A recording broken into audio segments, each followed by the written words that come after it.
Salut à toutes et à tous, bienvenue dans un nouvel épisode du podcast de l'équipe Rivers Basket Session. Je suis Théophile Messer, l'un des deux rédacteurs en chef de l'équipe, et je suis rejoint comme chaque semaine. Alors cette fois-ci pas avec pas avec mes deux compères, mais simplement avec l'un d'entre eux, Shai Mamou. Voilà, Antoine a pris quelques jours de congé. Première chose, Shai, comment ça va, le nez dans les playoffs, comme nous tous. Comment tu vis ces playoffs? Ben, super bien. Peut-être placé en quête un peu d'émotion un peu plus forte que ce qu'on a actuellement, parce qu'il y en a eu pas mal depuis le début des playoffs, mais sur les deux séries, là, je m'attends encore à un petit peu plus de mouvement et de frissons, mais c'est quand même kiffant de suivre ça. Ouais, on va commencer tout de suite en revenant sur la série à l'Est, puisque hier, il y avait le match 4 entre les Boston Celtics et le Miami Heat. Un match qui s'est terminé par un match sans surprise, qui a été quasiment plié dès les premières minutes du premier quart-temps avec un succès franc et sans conteste de Boston. Qu'est-ce que tu as retenu de ce match? Parce que c'est vrai les Celtics sortaient d'un match 3 où ils s'étaient fait prendre à domicile par une équipe de Miami, certes diminuée, mais déterminée à venir faire un coup à Boston. Et là, on a senti que c'était vraiment le contre-coup. Toi, qu'est-ce que tu as retenu de ce match en particulier? Bah, malheureusement qu'il est dans la lignée de cette série qui est vraiment très particulière, parce qu'elle est aussi serrée qu'attendue dans le résultat, parce que là, on a deux partout, et en même temps, ultra déséquilibré dans le scénario des matchs, en fait, et ça a encore été le cas dans ce Game 4. C'est-à-dire que bah, il y a une équipe qui se détache, l'autre qui a l'air incapable de répondre sur toute la durée d'une partie à ce que propose son adversaire, et au final, ça fait des matchs à sens unique. Et on se dirige, je mets peut-être un peu la charrue avant les bœufs, mais j'ai l'impression vraiment qu'on se dirige vers la série en 7 qui nous était promise.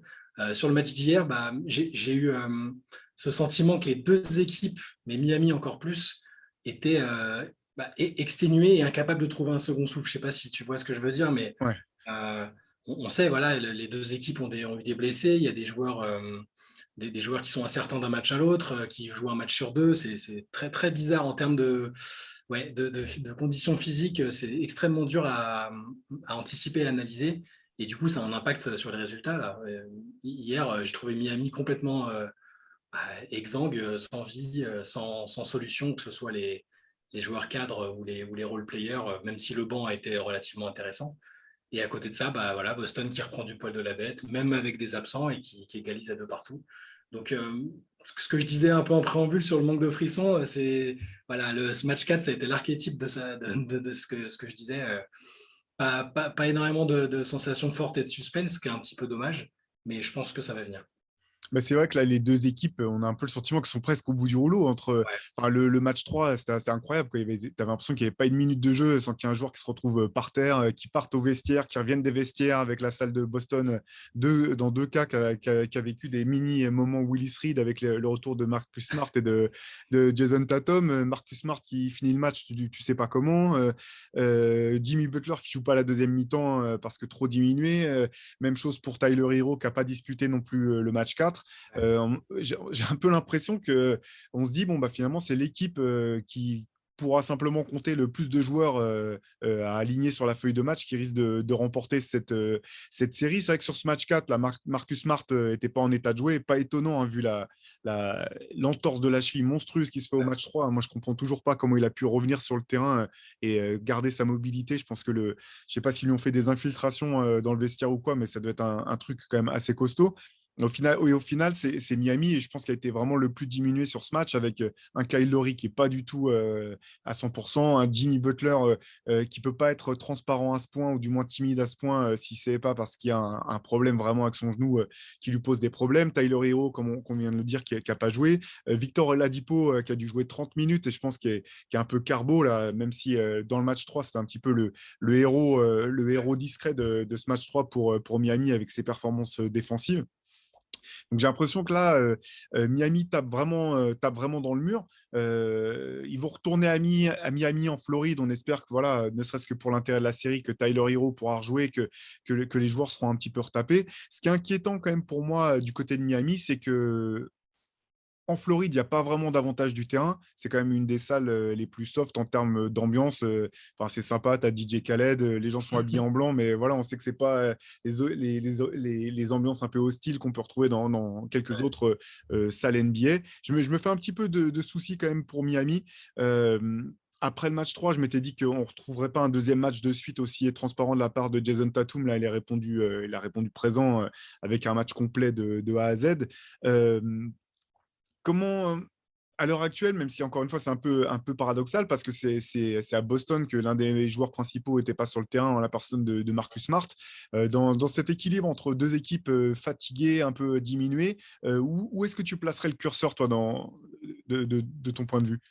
Et c'est ça qui est compliqué parce qu'il y a très peu de joueurs que je trouve constants sur l'ensemble depuis le début de la série, même ceux qui ne sont pas blessés au final, parce que on peut comprendre qu'un Butler, un Laurie qui revient de blessure, ou même un Smart puisse avoir des trous d'air ou être moins bon un jour et 2 jours après cartonner. Mais c'est ça qui est compliqué en fait. Les deux équipes n'ont pas de constance. Moi, si je m'en tiens à ce à quoi je pensais au début de la série en termes de qualité d'effectif, de profondeur, de dynamique des derniers mois, je reste plutôt partisan voilà, de Boston qui sort de la série et qui l'emporte. Là, j'ai eu l'impression, encore un plus que sur sur le match que Boston avait gagné précédemment, que le Heat avait pris un coup derrière la tête, là, tu vois. Euh, je me trompe peut-être et on va avoir un blowout au Game 5 avec Butler qui va claquer 40 points et les autres qui vont plus savoir quoi faire. Mais là, j'ai trouvé ça particulièrement alarmant parce que au final, quand tu prends sur l'ensemble de la série, c'est une stat qui a pas mal fait parler. On a aussi un peu écrit dessus hier. Miami avait gagné que 2 cartons sur l'ensemble de la série là, avant ce match-là. Et 2 cartons où il y a eu des blowouts et ça leur a suffi à gagner 2 matchs sur les 4. Je trouve ça assez fou. Et tu prends sur le match d'hier, les titulaires de Miami ont fait la pire performance au scoring de l'histoire des playoffs. En cumulé, ils ont marqué 18 points. Depuis que c'est comptabilisé, depuis que cette stat-là est comptabilisée et analysée en tout cas, il n'y a jamais personne qui a fait qui a fait moins que 18 points. Et c'est pas des peintres, hein. C'est Jimmy Butler, Kyle Lowry, Bam Adebayo. Et après, c'était Max Truss et PJ Tucker qui d'ailleurs sont tous les deux aussi diminués, hein. En fait, c'est Ouais. aussi ça, voilà, c'est le fait qu'à Miami, il y ait plus de mecs qui serrent les dents et qui sont vraiment en difficulté et susceptibles d'être absents d'un match à l'autre, qui me fait penser qu'ils sont vraiment sur la corde raide et qu'à un moment, ça ne tiendra plus, quoi. Alors, Alors c'est qu'à vrai Boston, voilà. C'est vrai qu'hier, c'était voilà, le match sans par excellence du côté de Miami. Moi, ce que je trouve inquiétant, quand on avait fait nos previews un petit peu sur ces séries, moi, j'avais posé la question de savoir si c'était pas finalement, ça allait pas être la série qui allait nous dire si Bam Adebayo pouvait se hisser au niveau voilà, de two-way player de très très très haut niveau d'élite même auquel voilà ce qu'on attend un petit peu de voir de lui. Le match 3, clairement, c'est un des deux principaux artisans de la Ouais, victoire de Miami au match 3. J'avais le sentiment il y avait on sentait dès le début du match, il était hyper entreprenant, il jouait tôt pour lui pour essayer de fixer. Et après, on connaît ses qualités de passe et ses qualités de tenue de ballon, mais je l'avais trouvé vraiment dans l'attitude déterminée, déterminant. Je pense qu'il avait passé, alors je ne sais pas si c'est une question de cap, mais qu'il avait réalisé que la victoire allait dépendre de lui. Et une des stats, moi, que je trouve les plus marquantes dans ce match 4, c'est le nombre de tirs tentés par Bam Adebayo. 5 tirs tentés. Comment c'est possible, d'autant plus quand tu sais que voilà, Jimmy Butler n'est pas au niveau de Jimmy Butler, que Kyle Lowry est hyper diminué, que Tyler Hero ne pourra pas jouer le match. On sait l'importance qu'il a dans le scoring dans cette équipe de Miami qui a quand même du mal qui manque de feu en attaque clairement ouais. par rapport à Boston. Ça, c'est vraiment pour moi le grand, grand mystère de ce match 4. Bah, là, sur ce match-là, j'ai vraiment eu l'impression qu'il a été complètement, enfin, qu'il était incapable de surmonter ce que lui ont proposé Robert Williams, qui est revenu sur ce match-là, même si, enfin, il a joué 20 minutes, je crois. Je l'ai Et qui a trouvé été très bon, tu as raison très de très le bon, souligner. très très bon. C'était pas forcément il n'était pas constamment sur Adebayo, mais il a contribué quand même à dissuader près du cercle. Et Horford, qui est peut-être celui que je trouve le plus constant quasiment depuis le début, au moins sur l'impact défensif, en plus des matchs qu'il a fait offensivement un peu surprenants. J'ai l'impression qu'effectivement qu'Adebayo n'a pas du tout trouvé la solution. Et il y a des fois où Adebayo n'était pas, que ce soit dans la saison ou même les saisons précédentes, quand il n'arrive pas à être impliqué à la finition, c'est devenu un bon playmaker, donc on s'attend à ce qu'il arrive à distribuer le jeu, à lâcher des passes décisives. Bah, là, il a pas réussi. Il n'a pas eu non plus l'impact défensif qu'on lui connaît. Et donc, il fait partie de ces joueurs dont je parlais et qui n'arrivent pas à être constants 2 matchs de suite dans cette série. Et c'est inquiétant, en fait. Ouais, ce que je trouve inquiétant, c'est pas tant le nombre de points marqués ou le nombre de tirs réussis. En fait, c'est vraiment la notion du nombre de tirs tentés. Parce qu'en fait, Ouais, s'il se content d'être passif et de jouer un rôle de joueur de complément, Miami a zéro chance. En fait, et je c'est pense qu'il y sûr. a vraiment un moment où, quand tu veux atteindre ce niveau d'élite, c'est pas pour dire qu'il faut que tu deviennes un croqueur. Les qualités de jeu de Bam Adebayo sont pas là. C'est clairement pas. C'est pas. Scorer, c'est pas son réflexe naturel en attaque, c'est pas là qu'est son talent principal. Et quand tu as le plus de talent offensif, il y a un moment, il faut que tu te fasses un peu violence. Et quelque part, dans ce type de situation, j'ai le sentiment que même en forçant des tirs, même si tu joues contre nature, parfois même contre le sens du jeu, encore une fois, dans ce contexte bien précis où Miami est diminué, ça crée quand même des opportunités pour les autres. Tu peux provoquer des fautes, fixer un deuxième défenseur, pénaliser un petit peu la défense, ouvrir des espaces un peu plus importants pour les shooters. Une des données, alors bon, il y a des points qui ont été mis dans le garbage time, mais c'était intéressant quand même, je pense, pour le hit, que Duncan Robinson retrouve un peu la mire et mette des paniers dedans, mais voit le ballon rentrer. Ça, c'est des choses qui peuvent jouer, pas tant pour ce match-là, dont l'issue était déjà scellée, mais pour la suite. Mais voilà, pour moi, le 8 ne pourra pas s'en sortir si Bam n'est pas plus entreprenant, tout simplement, quoi. Moi, je pense que tu as raison, parce que dans des situations comme ça, dans des matchs où il voit bien que c'est compliqué pour Laurie, qui a 1/6, c'est compliqué pour Butler, 3/14.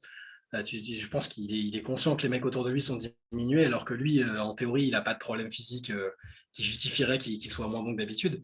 Effectivement, prendre 5 tirs, alors que, et puis, je veux dire, il a un arsenal suffisant pour prendre différents types de tirs, pour provoquer des fautes. Il a un petit shoot. Enfin, il est capable de faire plein de choses. Et effectivement, c'est pas possible d'être à 3 sur 5 et même d'aller que 5 fois sur la ligne. Je suis d'accord. Je pense que si Adebayo ne refait pas le même type de match qu'il a fait précédemment, ce sera compliqué, parce que j'ai du mal à imaginer Laurie revenir à un niveau suffisant là dans les 48 heures qui vont suivre, à être le joueur Il ne pourra pas être à 100%, à c'est 100%. impossible. Ouais. Honnêtement, Butler aussi, Butler il serre les dents à mort, et on sait qu'il va pas il jouera, il va pas déclarer forfait pour un match parce qu'il est diminué, mais là, autant au début de la série, je le voyais bien avoir dans les pattes des matchs à 35 points, peut-être 40 points. Là, je le sens vraiment, je le sens en difficulté.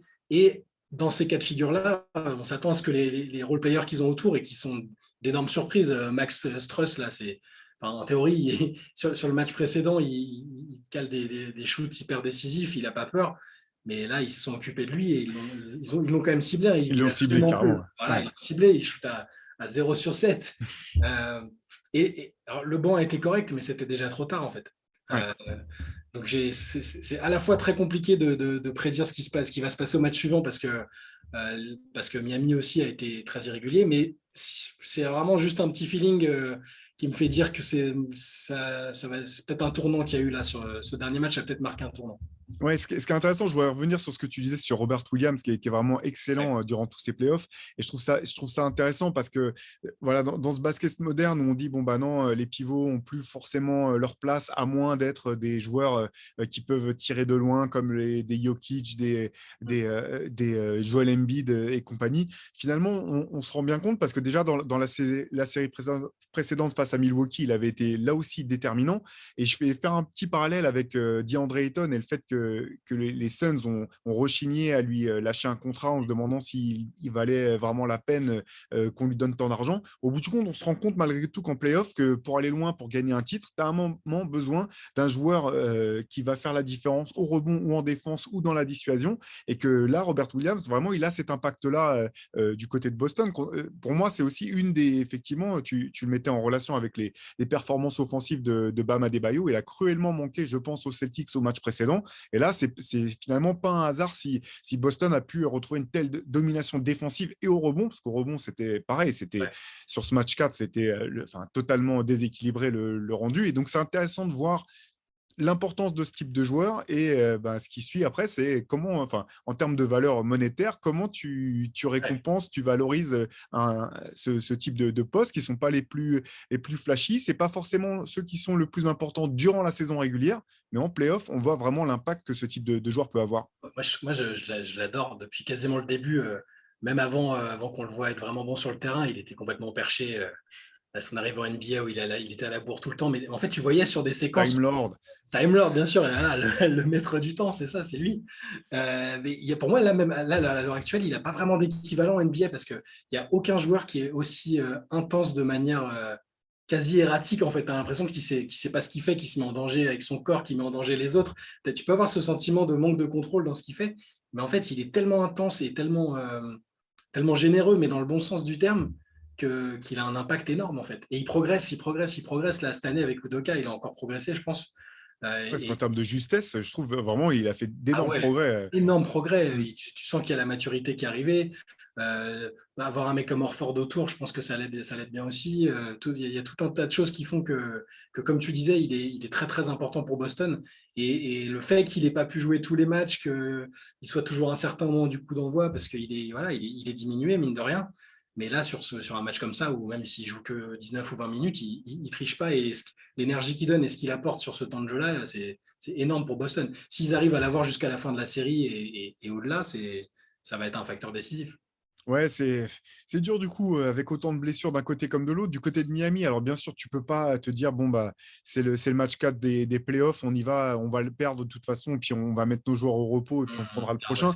Mais après coup, tu te demandes finalement, s'ils avaient pu connaître l'issue du match, ça aurait pas valu le coup de mettre carrément Laurie et Butler, de les ouais. mettre sous glace pendant 48 heures de plus pour se dire, bon, bah non, on tentera notre chance en Floride. Bien sûr, j'ai bien conscience que tu peux pas calculer les choses comme ça à ce stade de la saison.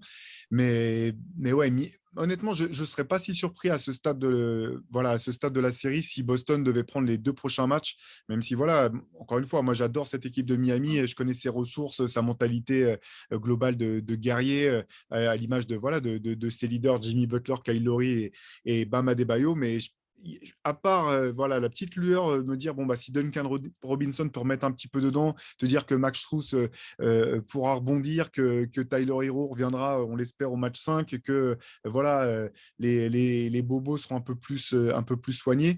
Il y a quand même vraiment du souci à se faire pour cette C'est équipe du rare. Heat. Enfin, j'ai pas le souvenir d'avoir une équipe à ce stade de la compétition où il y a autant de joueurs incertains, où on doit guetter lesquels sont en game time decision. Et franchement, ils ont 6 ou 7 joueurs à chaque fois dans l'effectif qui sont incertains, en fait. Et pas des Complètement. moindres. Moi, j'ai l'impression qu'il n'y a que Adebayo qui échappe un peu à ça, parce que tu prends PJ Tucker, il a dû rater un match, il est incertain à chaque fois. Struss, Laurie, n'en parlons pas. Enfin, Butler, il serre les dents. C'est très compliqué, hein. Franchement, c'est comme tu disais, je pense que c'est ça qui va faire la différence au final. Comme souvent en playoff, ça se joue à des détails. Et là, celui-là, il n'est pas des moindres. La, la santé physique va jouer un rôle prépondérant, là. Ouais, et ça aura des implications forcément même au-delà de cette série, je pense. Et d'ailleurs, du coup, je te propose de basculer de l'autre côté du pays, niveau voilà, passer à la conférence Ouest ce soir. Donc le match 4 de la série entre les Dallas Mavericks et Golden State Warriors. Donc Golden State qui mène maintenant 3 matchs à 0. On va pas se mentir. Il y a quasiment aucune chance de voir Dallas revenir, prendre cette série, ou alors là, pour le coup, ça serait voilà, je pense que Luka Doncic, il peut arrêter de prendre sa retraite avant même d'accéder au final NBA. Il est déjà Hall of Famer, il est déjà top C'est 3 clair. all-time de tous les joueurs que vous voulez. Ça sera un comeback vraiment impossible, ou enfin Ouais. tellement incroyable. Euh, qu'est-ce que tu retiens pour l'instant de ces 3 premiers matchs de cette série? À quoi ça s'est joué? Voilà, quelle est ton analyse un petit peu sur ce qu'on a vu jusqu'à présent?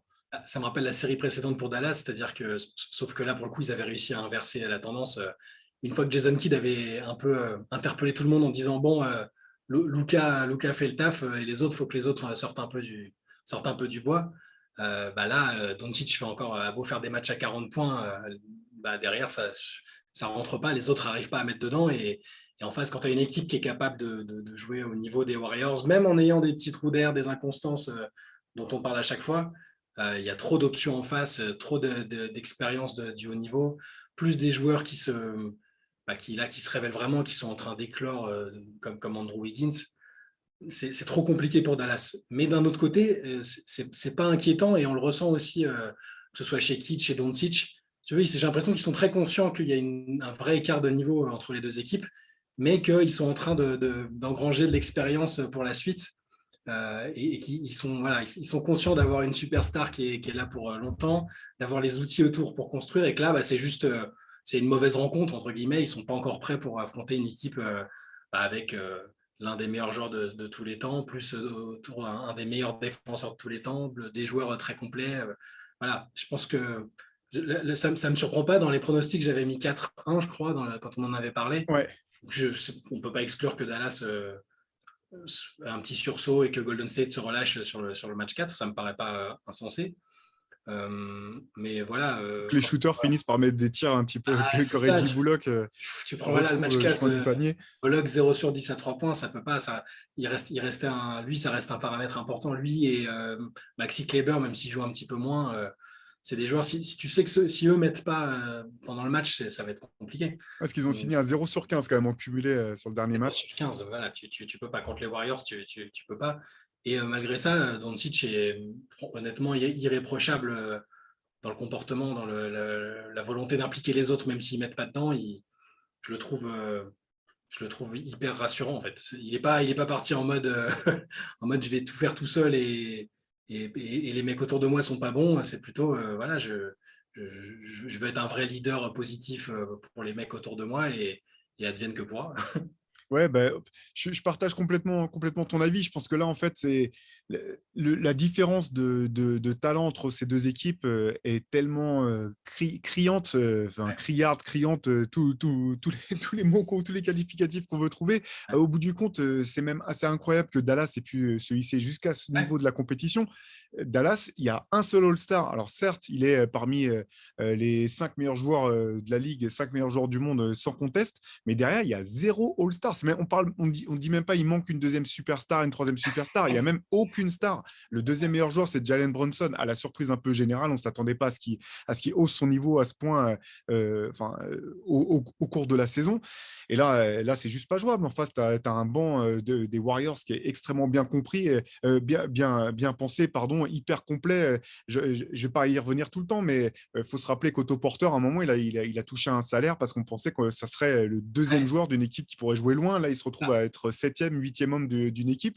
C'est pour montrer un petit peu la différence de niveau où Andrew Wiggins, dont on va reparler tout à l'heure, qui était imaginé comme étant l'option numéro 1 d'une équipe, un franchise player potentiel, et maintenant qui se retrouve à être quatrième option ou quatrième meilleur joueur d'une équipe en attaque. C'est là que tu te dis, bon, c'est pas un combat à armes égales au bout du compte. C'est ça, c'est ce que tu disais. C'est drôle parce que quand tu regardes les feuilles de match, si tu prends en début de saison, tu regardes les deux équipes et tu te dis, il y a Doncic et il y a 8 joueurs, peut-être autour, ou c'est 7 ou 8, on va dire, qui seraient des role-players dans n'importe quelle autre équipe, enfin, qui seraient que des role-players au maximum de leur potentiel, en fait.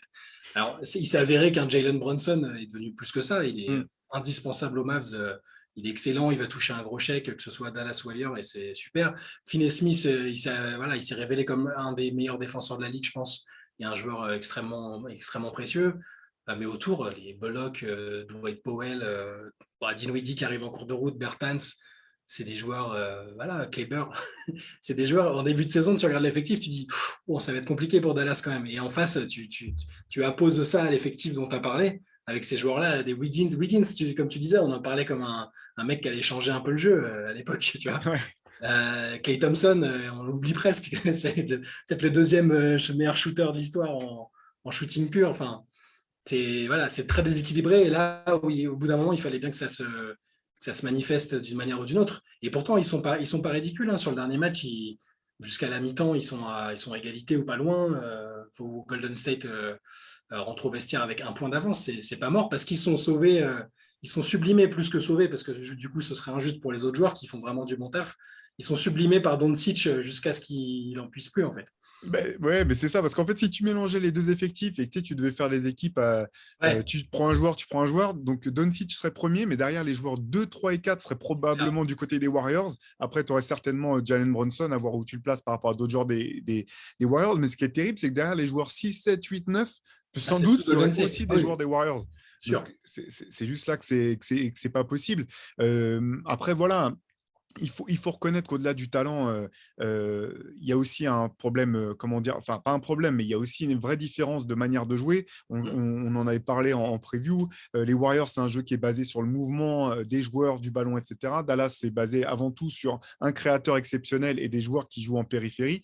Le Ouais, problème, c'est que si tes joueurs en périphérie ne mettent pas dedans, derrière, tu as pas vraiment de deuxième solution pour c'est ça. trouver des manières de mettre des points. Parce que finalement, alors, je vais peut-être me contredire un peu. J'avais dit dans des podcasts précédents que j'avais vraiment trouvé intéressant ce que Dinwiddie apportait quand il était sur le terrain et que Doncic n'y était pas ou à côté de Doncic parce qu'il créait du mouvement. Donc, ça, je continue de penser que c'est bien vu du côté de Dallas d'avoir choisi, enfin, d'avoir mis en place ce trade. Dinwiddie a une valeur là-dedans. Le problème, c'est qu'il lui manque ce talent qui lui permettrait d'être efficace. Et là, dans une série comme ça, c'est terrible parce que Dallas se retrouve à jouer avec 5 joueurs extérieurs qui se passent Ouais. la balle les uns les autres, qui prennent des tirs qui sont ouverts ou semi-ouverts. Et on le sait, quel que soit le niveau de basket auquel tu joues, le meilleur tir à 3 points à prendre, c'est celui qui vient quand la passe vient de l'intérieur, il y a une fixation, la balle ressort, boum. Tu peux quasiment dire que le tir va rentrer avant même que le shooter ait fini de prendre son tir parce que c'est en rythme, c'est face au cercle, c'est bien équilibré, etc. Et là, en jouant uniquement en fer à cheval, en périphérie, il y a tout simplement pas suffisamment de talent intrinsèque dans cette équipe pour pouvoir faire déjouer cette équipe des Warriors. S'il n'y a pas un peu d'alternance dans le jeu, de la fixation à l'intérieur, des paniers de près, comme peut bien sûr en mettre Doncic, mais il faudrait qu'il y ait d'autres joueurs capables d'apporter ça.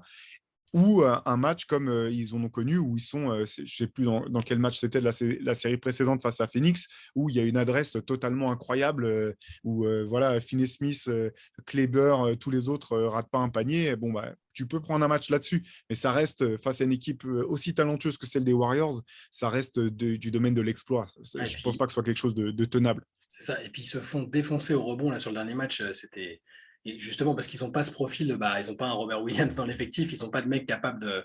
Parce que voilà, leur pivot, c'est Dwight Powell, qui est respectable, hein, qui a ses qualités, mais ils se font massacrer au rebond. Il leur manque peut-être justement dans l'effectif un big man un peu traditionnel pour capter du rebond quand les shoots ne rentrent pas. Un rebondeur offensif talentueux, par exemple, voilà, ça aurait été bien. Ou des formes de jeu, des habitudes de jeu, parce que ce qui est intéressant, c'est que finalement, c'est pas comme s'il y avait un big man du côté des Warriors qui prend tous les Ouais, rebonds. En fait, c'est très réparti, en fait. Et ouais, ça vient toujours de cette idée d'être en mouvement, de couper vers le cercle. Ce principe qui leur permet de prendre plein de rebonds offensifs, ça avait déjà été le cas un peu à la surprise générale face à Memphis, ouais. qui était quand même une équipe plus que correcte au rebond. Et les Warriors se sont offert des deuxième, troisième chances parce qu'il y a toujours ces mouvements de coupe vers le panier. Et un coup, ça va être, je sais pas, ça peut être aussi bien Stephen Curry finalement que Wiggins ou Toscano ou un autre, parce qu'il y a ce mouvement perpétuel. Alors que du côté de Dallas, c'est tellement figé en attaque que si tu pars au rebond offensif, déjà, tu pars de derrière la ligne à 3 points pour aller chercher un rebond. Et puis, il n'y a pas, cette, comment dire, l'accent n'a pas forcément été mis de ce côté-là, du côté de Dallas. Euh, Par contre, voilà, comme tu le disais, il n'y a pas de honte finalement pour cette équipe de Dallas. L'avenir est hyper encourageant parce que ce qui est clair maintenant, c'est que tu mets quasiment n'importe quelle équipe autour de Luka Doncic, tu peux aller loin en playoff. Déjà, tu vas en playoff, ce qui n'est pas donné à toutes les superstars, et tu peux avoir une chance d'aller loin si tu as un petit peu de chance que tes role players mettent dedans. Donc voilà, ça va être cet été, ça va être l'été déterminant du côté de Dallas. Il y aura des ajustements à faire. Je ne pense pas forcément qu'ils trouveront la solution miracle dès la saison prochaine, mais par contre, je pense que quand un joueur du type de Luka Doncic, avec ce type de mentalité, tu te dois de mettre en place une équipe qui soit au moins parmi les contenders dès le début de la saison prochaine. Ils sont en avance sur leur plan de marche, je pense, parce qu'ils avaient cette idée en tête de film. D'ailleurs, c'est comme, enfin, ils ont bazardé Porzingis en se disant que c'était pas, voilà, c'était pas la deuxième star adéquate aux côtés de Doncic. Je pense, bah, ils le disent eux-mêmes qu'ils s'attendaient pas forcément à aller aussi loin. Jason Kidd, de la conf de presse d'après-match, il dit non, mais les gars, les journalistes, je sais qu'en gros, on vous a un peu fait chier, vous aviez prévu des vacances. Mais vous avez dû annuler vos billets à cause de nous. Désolé, personne ne s'attendait à ce qu'on soit là. Mais ils sont en avance sur leur plan de marche parce qu'au final, dans 2 ans, ils ont quoi 3-4 joueurs sous contrat qui sont Doncic, Finney Finney-Smith, Smith. bon, il doit y avoir Bertans et peut-être Hardaway Junior encore une saison, je crois. Voilà. Mais c'est-à-dire que ils peuvent, ils vont avoir, je sais plus combien de millions, 50 millions sous le cap à dépenser. Ils auront tout leur pic aussi dans 2 ans. Donc ils peuvent, là, en théorie, avec ce que voient peut-être les autres stars aussi autour, ça va être une destination hyper enviable. Dallas, c'est déjà plutôt une ville relativement cool. C'est pas un marché qui fait fuir les gens en général, hein. Donc euh, ça, plus le fait que Doncic est la superstar avec laquelle les mecs vont avoir envie de jouer peut-être. Mm. Voilà, dans 2 ans, attention, là, ils vont vraiment pouvoir construire l'équipe comme ils en ont envie. Là, avec les nouveaux mecs Nico Harrison qui gère qui est plus ou moins le GM de l'équipe, il a déjà fait du bon travail en quelques mois seulement. Kidd est en train de s'avérer plus fort que ce qu'on pensait au coaching. Voilà, c'est ce qui se passe à Dallas, c'est plus prometteur que inquiétant parce qu'ils sont dépassés par le talent des Warriors. C'est plutôt bon, voilà, là on observe, on voit effectivement, on sait les manquements qu'on a, mais les bases sont en train de se créer, on sait sur qui on va pouvoir s'appuyer et quel type de jeu on veut pratiquer à terme, et c'est hyper réjouissant.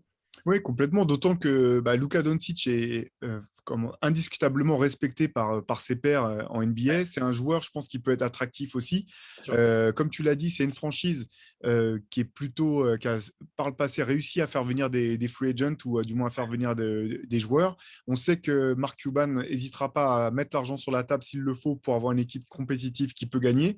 On sait aussi que Dallas s'occupe plutôt bien des joueurs. Longtemps, c'était une des équipes qui était voilà, qui mettait les joueurs le plus dans des conforts, comment dire, dans les situations les plus confortables, conditions de vie, de voyage, Ouais. etc. Donc tout ça, c'est des choses qui sont positives du côté de Dallas. Il y aura le cas de Jalen Brunson cet été qui va être intéressant à suivre.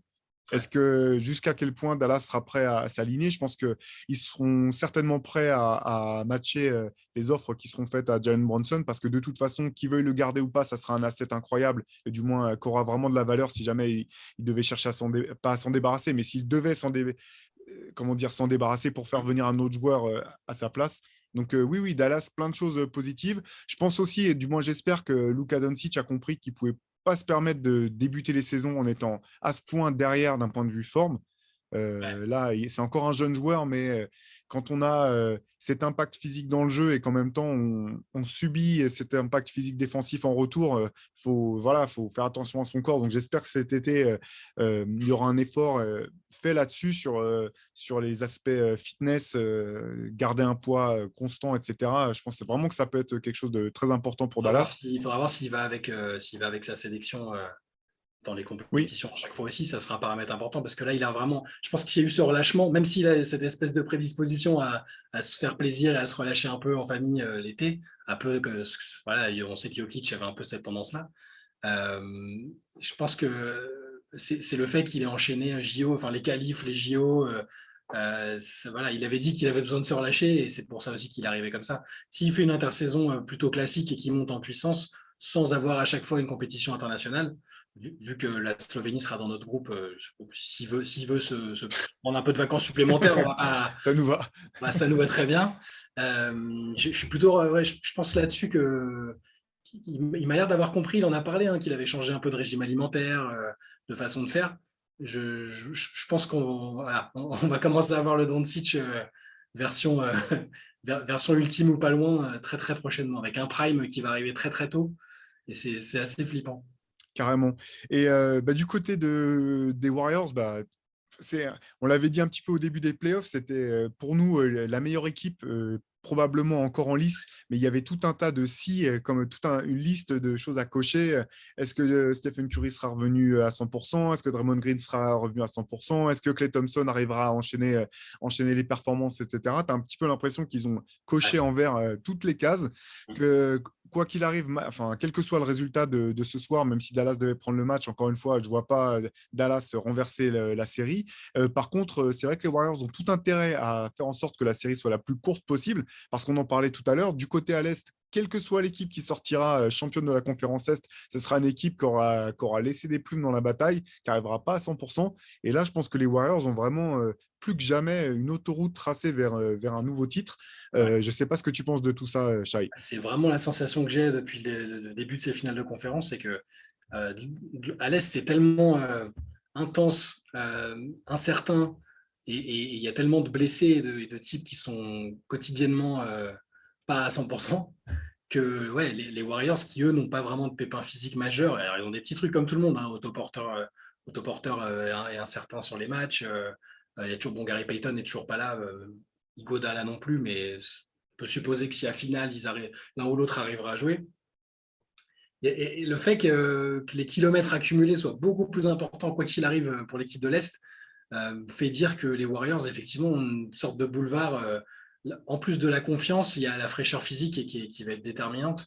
Alors, je ne dis pas qu'ils mettront un 4-0 en finale. Hein. L'équipe en face va arriver avec sur l'adrénaline. Je pense que tu peux oublier les pépins et tu serres les dents et ça peut le faire. Oui, et puis une défense très forte, que ce soit Boston ou Miami, voilà. C'est ça. Mais voilà, là, il y a une espèce de vibe qui laisse penser que Golden State est sur un boulevard. Là. Ouais, complètement. Encore une fois, bon, ça, on l'a dit plusieurs fois, hein, si vous nous avez suivis au fil des podcasts toute l'année, ce qui est incroyable avec cette équipe des Warriors, c'est la profondeur du banc est juste folle, en fait. C'est juste complètement dingue de te dire que tu peux te payer le luxe de faire jouer, Kuminga, le faire débuter un match dans la série contre les Grizzlies, que là, tu puisses te permettre de faire jouer Moses Moody, qui était quasiment 11e homme tout au long de l'année. Bon, autoporteur n'est pas là, c'est pas grave, il rentre dans la rotation. Il joue quelques minutes de qualité en jouant son rôle sans en faire plus, etc. C'est la longueur, la profondeur de banc de cette équipe, la manière dont elle est managée, son état d'esprit aussi, où tu as l'impression que c'est un peu tous les joueurs sont en mode plug and play. Quoi. Ils viennent, ils jouent leur rôle, ils ressortent. Peut-être qu'ils ne jouent pas 2 matchs de suite, ils reviennent un 3e match plus tard et ils sont prêts à jouer, toujours dans ces concepts de mouvement de ballon, mouvement des joueurs, mouvement perpétuel, défendre, communiquer. C'est une équipe qui a l'expérience en plus, voilà, qui arrivera en finale très certainement avec l'expérience de la finale, avec conscience aussi qu'ils ne sont plus l'équipe des Warriors d'antan. Donc, je pense que là, ce que j'ai trouvé intéressant avec cette équipe des Warriors, c'est que j'ai trouvé ultra concernés durant toute la série face à Dallas. Je pense qu'ils ont autant j'avais trouvé qu'ils étaient suffisants face aux Grizzlies, autant ils ont vraiment pris, à mon sens, les Mavericks très au sérieux, et notamment Luka Doncic. Et donc, je pense que là, si jamais ils doivent retrouver les finales, c'est pas pour dire qu'ils gagneront à coup sûr, mais je pense qu'ils vont arriver vraiment avec conscience que c'est une occasion à pas louper, que c'est une belle occasion, qu'ils ont toutes les armes en main pour pouvoir aller au bout de leur exploit, enfin de leur rêve, et oui, potentiellement de leur exploit. Et en termes de storytelling, c'est quand même assez fou cette franchise. Là, si elle commence vraiment à devenir mythique, et en plus, tu te dis, bon, voilà, quand il y avait Kevin Durant, c'était un petit peu du côté des détracteurs, oui, c'est un cheat code, cette équipe, elle est trop forte, c'est pas possible, etc. Au bout du compte, là, ce que je trouve encore une fois magnifique avec cette équipe, c'est qu'elle gagne avant, enfin, le cœur de cette équipe, c'est des joueurs qui ont été draftés par les Warriors, qui ont été draftés bas, comme Draymond Green, comme Jordan Poole, des mecs qui n'ont pas été draftés du tout, même un gars comme Gary Payton Jr., Gary Payton, deuxième du nom plutôt, je devrais dire, qui a bourlingué un peu partout, qui trouvait de place nulle part. Et tu te dis, finalement, là où il aura trouvé une place, c'est parmi une des équipes les plus talentueuses de toute la ligue. Enfin, toutes ces choses-là font dire que c'est vraiment une franchise incroyable, quoi. Et puis, il y a de l'adaptation à chaque fois. Si Curry n'est pas dans un bon jour ou Clay n'est pas dans un bon jour, là maintenant, tu as Jordan Poole qui prend une énorme dimension. Andrew Wiggins qui est vraiment devenu un joueur, un joueur assez incroyable avec les Warriors cette année, qui sur le dernier match excellent. Il fait des actions décisives des deux côtés du terrain. Il est en train de devenir le joueur qu'on a envisagé, que beaucoup avaient envisagé comme un game changer à l'époque, mais qui n'avait pas finalement pas réussi tout de suite à confirmer les espoirs placés en lui. Il s'adapte à tout, en fait, les Warriors. Là, il y a même un match où Kevin Looney il devient pendant 10 minutes le numéro 1, alors que c'est typiquement le joueur qui est là pour mettre de l'impact, mais qui est pas, tu comptes pas sur lui pour te faire gagner le match offensivement. Ils arrivent à. Steve Kerr fait un énorme boulot, en fait, qui est peut-être un peu sous-coté avec le temps. On a l'impression que l'équipe elle est en pilote automatique parce que tu as Curry, Thompson, Green, tu as l'impression que c'est des capitaines sur le terrain, presque des coachs sur le terrain. Mais la façon dont Kerr gère ses rotations, continue de les maintenir concernés, quel que soit l'adversaire, c'est que ça reste un travail énorme. Et lui aussi, il est, mine de rien, sa legacy, elle est déjà faite. Il a 3 bagues. Il a sublimé une équipe qui était prometteuse en la faisant devenir l'une des meilleures de tous les temps. Mais lui, je pense qu'il faudra en reparler aussi de Kerr après. Mais complètement, parce qu'au bout du compte, tu peux te poser la question souvent. Alors, c'est un cliché, on dit, bon, bah, il y a les players coach, en gros, les coachs qui savent se mettre les joueurs dans la poche. Ouais.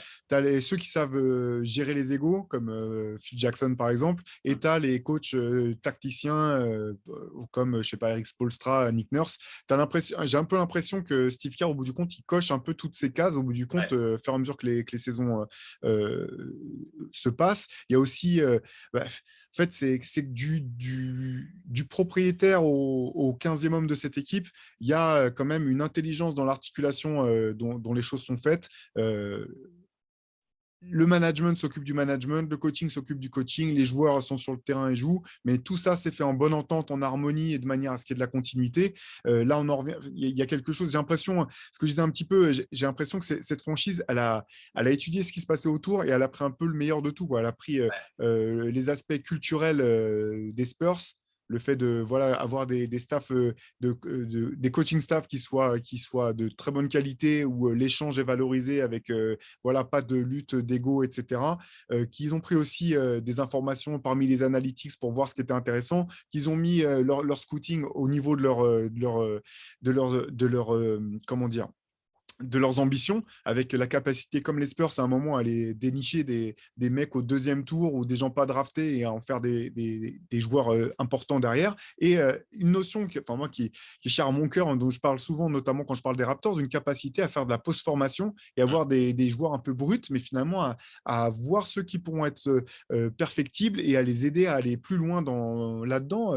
Voilà, les Raptors sont exemplaires là-dessus. OKC l'a très bien fait à un moment. Finalement, les Spurs l'ont très bien fait aussi avec des gens comme Kawhi Leonard ou même Tony Parker. Et là, les Warriors, quand tu les vois sortir un Jordan Poole, par exemple, tu te dis, bon, bah, ils sont vraiment. Ils cochent aussi de leur côté toutes les cases dans ce qui peut faire une grande franchise et qui permet d'avoir une équipe de très haut niveau année après année. Moi, j'ai bien aimé aussi parce qu'à un moment, il y a une phase où ils sont un peu passés pour une franchise arrogante, juste sur la dernière année de Kevin Durant. Je ne sais pas si tu te rappelles, mais il y avait Oui, Joe Lacob dans les médias commençait un peu à dire, c'est quand il y avait la construction de la nouvelle salle en fait, il commençait à dire ouais on a des années-lumière d'avance sur le reste et tout. Je sais qu'autour de la ligue ça avait fait un peu ça avait fait un peu grincer des dents du genre bah, c'est bon on sait qu'ils sont forts mais ils sont pas obligés de se la péter en gros. Et derrière il y avait eu l'espèce de karma avec la fin de l'aventure avec AD qui s'était mal terminée et le fait qu'ils ont dû repasser par une phase de transition, c'est là qu'ils ont été intelligents aussi à mon avis. C'est que alors déjà ils n'ont pas tout fait exploser. non, la transition est courte, c'est ça qui est fou. C'est ça, ils auraient pu se dire, bon, allez, ça y est, c'est la fin du cycle, on va lâcher soit un Clay, soit un Draymond Green, soit on va repartir quasiment de zéro. Et au final, ils ont juste voilà, ils ont choisi une situation intermédiaire et ils ont extrêmement bien manœuvré, notamment en récupérant Wiggins, après avoir eu D'Angelo Russell. Enfin, ils ont vraiment bien manœuvré et c'est là-dessus aussi que se base leur succès, je pense. Non, tu as raison. Et c'est vrai qu'il y a peu d'équipes qui ont réussi ça aussi. Alors, les Rockets, mais il y a longtemps, hein, il y a vraiment longtemps, du début de Daryl Morey, avait réussi cet exploit assez incroyable. J'avais trouvé de finalement, dans l'ère post-Tracy McGrady, Yao Ming, réussir à continuer à être une équipe de playoff tout en continuant finalement à progresser et à se renforcer jusqu'au moment où ils ont finalement réussi à récupérer James Harden qui avait relancé totalement l'équipe.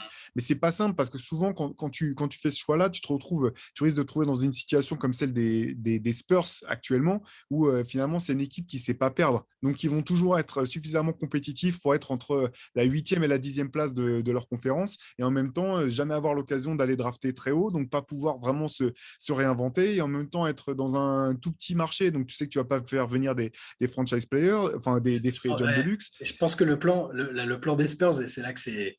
Je pense que Popovic avait sans doute prévu de faire le même type de transition éclair, mais en s'appuyant sur Kawhi comme franchise player. Clairement. Mais Clairement. il a pas pu le faire pour les raisons qu'on sait. Et du coup, ça a été une reconstruction totalement différente et qui n'est pas du tout terminée. Ouais. Ouais, je pense qu'il y avait ce plan-là aussi, mais oui, je suis d'accord, c'est pas évident de réussir ces très courtes transitions.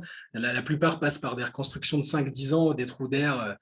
Prends les Lakers, voilà, ils sont obligés de. Et encore, ils sont avantagés par le marché, mais c'est pour ça que le travail, au final, j'aime quand ces trucs-là marchent parce que ça récompense encore du bon management et il n'y a pas de cheat code comme tu disais tout à l'heure. Alors oui, il y a eu l'espèce de petite faille dans la matrice avec Kevin Durant, mais qui a été permise par des choix faits précédemment. Mais avant et après, c'est que du très très très bon management. absolument pas cheaté, juste de la compétence d'élite en fait. Et en même temps, si finalement ils ont réussi à attirer Kevin Durant, qui était le joueur le plus désiré, qui était tout aussi désiré par les 29 autres équipes de la ligue, c'est aussi parce que justement, il y avait quand même déjà cette culture du jeu, Voilà. voilà, cette image de franchise stable qui sait où elle va et qui se donne les moyens d'y aller. C'est aussi ça qui a permis de convaincre Kevin Durant de les rejoindre au bout du compte. Ouais, c'est clair. Euh, ben voilà, qu'est-ce que oui, alors parmi les, on peut parler un petit peu, changer de sujet un petit peu, parce qu'on parlait de, voilà, de se reconstruire par la draft. Il y a la loterie NBA qui vient enfin, qui s'est produite il y a quelques jours. Vous savez, c'est ce fameux soir où on met toutes les billes dans une espèce de matrice avec tout un tas comment dire, de paramètres et de variables pour essayer d'empêcher quand même le tanking, mais de manière à déterminer qui sera l'équipe qui draftera en premier et dans quel ordre les 30 franchises de la Ligue pourront drafter des joueurs à la prochaine draft. Shai, qu'est-ce que tu as retenu, toi, de cette loterie 2022? Qui sont, selon toi, les grands gagnants et perdants de cette soirée, qui est certainement l'une des soirées les plus attendues par tous les GM de la Ligue? Bon, déjà, en tant que nostalgique d'Orlando, je le rappelle que de temps en temps, parce que c'est pas forcément une fierté. Avoir Orlando qui a le first pick, ça me fait plaisir, parce que toutes les fois où il y a eu un first pick à Orlando, ça a annoncé de bonnes choses derrière, mine de rien. Entre Shaq, Penny, c'était pas un first pick, mais il y a eu le trade avec Chris Webber. Et derrière, du coup, le tandem Shaq-Penny a fait de belles choses. Et même Dwight Howard, au final, si ça s'est pas bien terminé, les gens se souviennent souvent de la fin, mais il y a quand même eu toute la période où il a été un des meilleurs joueurs de la ligue et où il les a emmenés en finale. Donc j'ai bon espoir que Orlando fasse le bon choix avec le first pick. Après, quel est le bon choix, c'est plus compliqué parce qu'il n'y a pas de joueurs qu'on identifie comme les fameux talents générationnels, comme on dit, qui sont indiscutables et qui font consensus. Par contre, il y a quand même du talent, beaucoup de talent dans le haut de cette draft. Voilà, tout le monde depuis plusieurs semaines plusieurs mois même, hésite entre Chet Holmgren, Jabari Smith et Paolo Banchero. Je trouve donc déjà qu'Orlando a ce luxe de pouvoir faire le choix entre ces joueurs-là. Et derrière, Oklahoma City, mine de rien, avec le deuxième pick, va pouvoir aussi faire. Je leur fais confiance pour faire des choses intéressantes. Houston en 3, ça m'intrigue beaucoup aussi parce que j'attends de voir. Je ne comprends pas encore bien l'orientation de la franchise avec toute la reconstruction qui a été entamée. Je J'arrive ne pas sais à pas s'ils savoir. comprennent non plus. C'est ça. Je ne sais pas s'ils comprennent non plus, effectivement. Mais je ne sais pas s'ils ont. Tu vois, Jalen Green, je le trouve talentueux, mais j'arrive pas encore à me dire ça va être ton franchise player, le joueur autour duquel tu vas pouvoir construire l'équipe. Donc, du coup, je ne sais pas, j'arrive pas à savoir quel type de talent ils vont drafter. Est-ce qu'ils vont chercher un complément à ce type-là parce qu'ils croient vraiment en lui? Ou est-ce qu'ils ont identifié quelqu'un qui va leur tomber dans les bras en 3? Peut-être qu'ils estiment que les 3 talents qu'on a évoqués là sont de potentiel et de niveau égal et que peu importe lequel ils récupéreront, ce sera une bonne affaire. Mais je suis assez curieux de voir ça. Et je suis un peu déçu pour Détroit. Pas d'affection particulière pour Détroit, mais quand tu tankes toute l'année pour avoir le 5e pick au final d'une draft qui compte 3 voire 4 maximum gros talents, c'est un peu triste et décevant quand même. Même si ça peut me rassurer pour Killian Hayes, qui aura peut-être plus d'opportunités que s'il y avait un joueur plus gros qui avait été drafté. Ouais, c'est clair. Moi, ce que j'attends un petit peu de voir, c'est à quel moment OKC il se dira que bon, le process, c'est bien, mais qu'il faut quand même à un moment se mettre à gagner des matchs et réessayer d'aller de l'avant. Là, Ouais. ils n'ont jamais eu autant d'assets, de choix de draft, de jeunes potentiels. Moi, je suis un peu. Alors, je comprends qu'il faille en passer par là, surtout quand on a un tout petit marché comme c'est le cas d'OKC. La plupart des trades, enfin là, en gros, si vous voulez savoir si votre équipe a encore des choix de draft dans les années à venir, vous avez une bonne chance que votre choix de draft soit du côté des Pélicans ou du côté du Thunder. Mais il y a un moment, j'espère qu'on pourra quand même revoir une franchise un peu compétitive ou qui joue quelque chose du côté d'OKC parce qu'il y a du talent dans cette équipe. Il y a des joueurs intéressants, vraiment, mais c'était un peu triste quoi, de voir les matchs d'OKC étaient intéressant pour voir le talent brut, mais en termes de résultats et de qualité de jeu sur la durée, c'était un petit peu dur, j'ai trouvé. Ouais, j'ai l'impression que Sam Presti, il envisage vraiment son équipe comme c'est un peu une pépinière de talent. Tous les ans, il y a un casting pour savoir lesquels 4 ou 5 vont gagner le droit de rester l'année prochaine et les autres vont aller en J-League. Je ne pense pas qu'ils seront compétitifs tout de suite parce que même si les 3 joueurs que j'ai évoqués là font un peu consensus pour être des gros talents et des futurs très gros joueurs NBA, c'est pas des stars qui vont avoir vraiment l'impact immédiat et t'emmener en playoff a priori, tu vois. Ça reste des Mm. joueurs qui ont une saison derrière eux en NCAA et qui sont pas, qui à mon avis ont besoin d'un peu de temps, tu vois, comme Kate Cunningham à Détroit, c'est des super talents. On sait que ce seront sans doute des All-Star NBA, mais ils vont pas tout de suite ramener l'équipe en playoff. Donc j'ai l'impression que le Thunder va encore prendre son temps. Sam Presti et ses 12 000 pics sur les prochaines années va attendre le bon moment. En fait, là-dessus, il est super fort. Il y a aussi cette capacité, à mon avis, il a un bouton où il a déjà un plan en tête et il sait que dès que tel joueur qu'il a identifié sera disponible, comme il avait fait, je sais pas, avec Paul George, l'année où il y avait Paul George, dès que tel joueur sera disponible, il va activer, il va mettre son plan en marche et il aura une équipe qui ressemblera à quelque chose de compétitif. Après, quand est-ce qu'il va le faire, j'avoue que c'est compliqué à savoir. Ouais, après, bon, jouer les playoffs, moi, j'étais même pas là-dessus. Hein, c'était juste Ouais, mais se tu dire, vois, bon, regarde, l'équipe qui peut gagner un peu des matchs, quoi. quand ils ont ramené Chris Paul, au final, l'équipe autour, elle n'était pas fabuleuse, quoi. Il y C'est avait vrai. un peu plus de vétérans que maintenant, c'est pas compliqué de toute façon, mais avec en 2-3 coups de cuillère à peau, j'ai l'impression qu'ils sont capables de faire quelque chose de solide parce qu'ils te restent des joueurs comme les Dort, Gilgeous-Alexander. C'est-à-dire, ces mecs-là, tu les mets avec une star, même un des 10-15 meilleurs joueurs de la ligue, et tu sais que ton équipe, elle va en playoff, quoi, a priori. Si c'est bien construit autour, comme c'est le faire Sam Presti, bon. Mais je pense que oui, il va falloir être patient. Pareil pour Houston. Et bon, Orlando étant à l'Est, Orlando, ça m'intéresse pour y revenir parce qu'il y a quand même, il commence à avoir dans l'équipe des gros, beaucoup de joueurs issus de la loterie et des gros talents qui n'ont pas encore tous été à la hauteur des attentes. Les Markel Fultz, la Jalen Suggs qui a fait une première saison compliquée.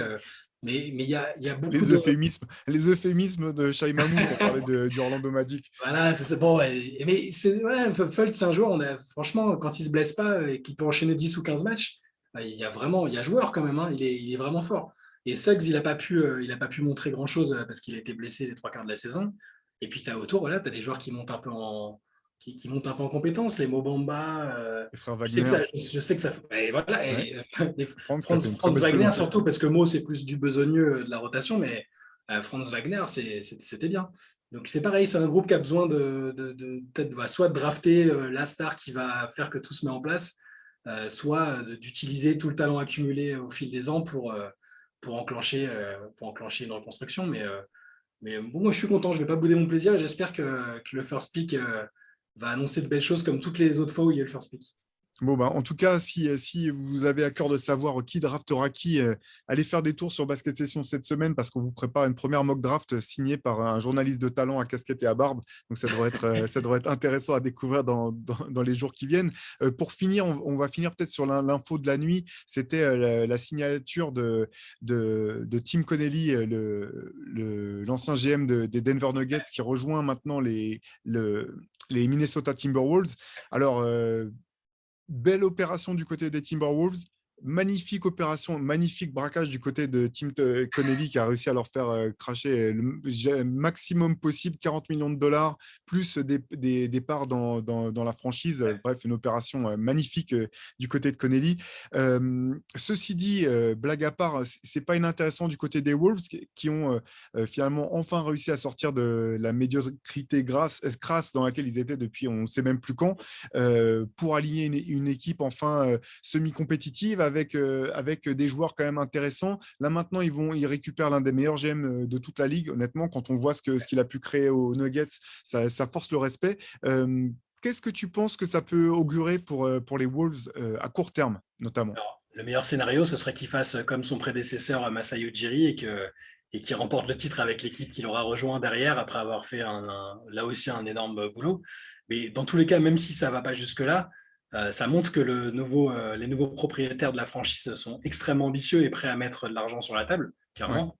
Parce que, honnêtement, quand on avait une première fois traité les rumeurs quelques jours avant que ça se fasse, honnêtement, dedans, je m'étais à moitié moqué de l'ambition des Wolves en disant, ah bon, ok, dans les noms cités, ils veulent Ujiri, Conley, voilà, oui, évidemment.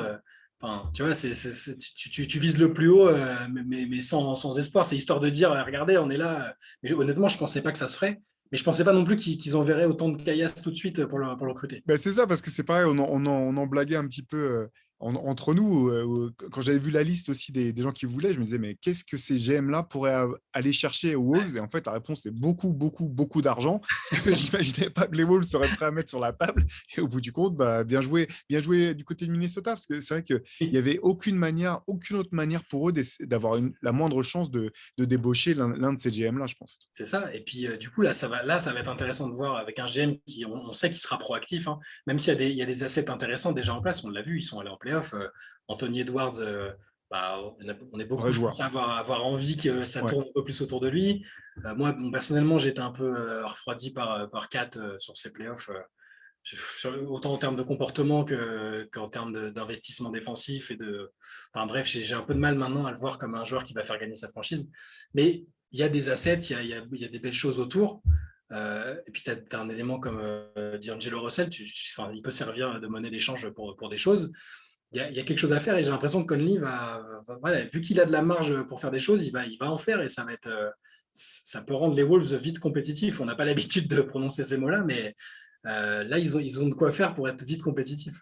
Ouais, je partage ton avis. Ce qui est intéressant avec Minnesota, c'est que là, Connelly aura toutes les cartes en main. Il a la sécurité du job, la sécurité financière. Donc, il va pouvoir au moins aller au bout de sa vision. On verra où elle le portera. Mais tout à l'heure, on parlait des Warriors et à quel point c'est essentiel finalement de pouvoir quand même s'inscrire dans une certaine continuité, dans une certaine durée. On ne va pas faire la liste des équipes qui ont tout le temps, qui font des changements comment dire, des changements de plan tous les 4 matins. On pense forcément à New York, par exemple. On pense à des équipes comme ça.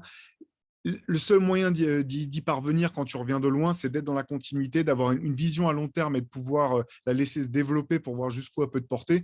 Donc, je pense que pour les Wolves, effectivement, c'était la meilleure nouvelle qui pouvait leur arriver. Ils se sont donné les moyens. Maintenant, charge à Connelly et aux joueurs qui sont sur le terrain de montrer que c'était le bon choix. Mais pour les fans des Wolves, si jamais il y en a en France, ben, je pense que c'était une des meilleures nouvelles possibles. Ah oui, mais honnêtement, ça m'a vraiment surpris parce que enfin, il y a eu pas mal de mouvements ces dernières semaines et ces derniers mois. On savait que voilà, le groupe avec Alex Rodriguez qui rachète, des rumeurs de déménagement, mine de rien, c'est pas anodin parce que si tu passes d'un marché complètement inexistant comme l'est Minneapolis à un truc plus sexy, on connaît les villes qui sont candidates, hein, ça fera l'objet d'un autre podcast, mais parce que l'expansion, je pense qu'on dans les 2 ans, on va y arriver. Si tu passes de Minnesota à, mettons, Seattle ou Las quelque chose Vegas. là, Las Vegas, tout de suite, les assets que tu as là, ils sont décuplés en termes d'attractivité, quoi. Tu sais que tu as des joueurs qui, d'un coup, vont se dire, ah, bon, si c'est là, je vais peut-être plus m'intéresser à cette franchise. Donc ouais, ça va être une des équipes à suivre. Et voilà, j'insiste bien sur le cas de Karl Anthony Towns parce que si pour beaucoup, je pense que sa place est très confortable et acquise, je ne suis pas sûr que ce soit l'avis de tout le monde et je suis curieux de voir ce que Conley va faire avec. Est-ce qu'il va tenter de prendre d'avoir la même, enfin, est-ce qu'il aura la même opinion que tout le monde et se dire, bon, bah oui, que beaucoup de gens en tout cas, c'est un joueur, c'est un franchise player, il est encore relativement jeune, on va construire autour. Ou s'il ne va pas se dire, non, non, moi, c'est l'équipe d'Anthony Edwards. 4, c'est un énorme asset de trade et je peux construire une équipe autour enfin, en l'utilisant comme asset et tout reconstruire. Je suis très curieux de ça. Eh ben, c'est ce qu'on va suivre. En tout cas, nous, ce soir, on aura les yeux rivés sur la conférence Ouest pour voir si Dallas arrivera quand même à pousser l'aventure un peu plus loin, à forcer au moins un match 5, plus s'ils en ont les capacités. Ça, on verra ça dès ce soir. Et puis après, la reprise des deux équipes, enfin, les confrontations entre les deux équipes en sortie d'infirmerie, Boston-Miami, tout ça, quand même, ça nous annonce de belles choses d'ici la fin de saison. D'ici là, vous retrouvez toutes les informations en continu, nos analyses, les news brutes sur basketsession.com. Si vous voulez aller plus loin, vous savez où trouver les MOOC Rivers. C'est aussi sur basketsession.com que ça se passe. Et nous, on vous donne rendez-vous la semaine prochaine pour revenir sur tout ça. Allez, ciao, bonne semaine à Ciao. tous.